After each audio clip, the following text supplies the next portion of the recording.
Remember this West African folk proverb, with the finger of my hand I pointed to the moon, but you only saw my finger and didn't see the moon.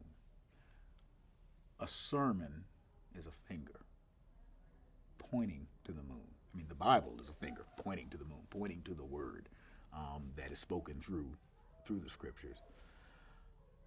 I think a sermon, a good sermon, a faithful sermon, points to the moon and not to itself.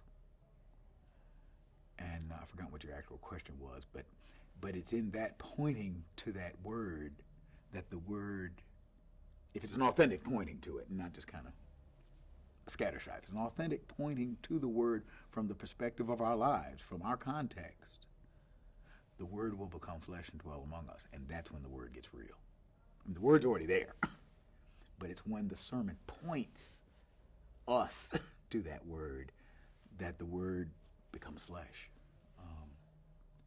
And something happens, sometimes in ways you don't know. I mean, I'm a young man who was in my youth group when I was in the parish, actually in Baltimore. Just got an email from him. He's back from Iraq, but he's a remarkable young man, a kid who had a hard time growing up in the streets of Baltimore. Actually, he said he felt safer in Iraq than he did in the streets of Baltimore. But this is a kid for whom you name it, everything was stacked against his life. And he just, I mean, he stays in touch. I mean, we stay in touch, but to have an email from him where he actually talked about Scripture,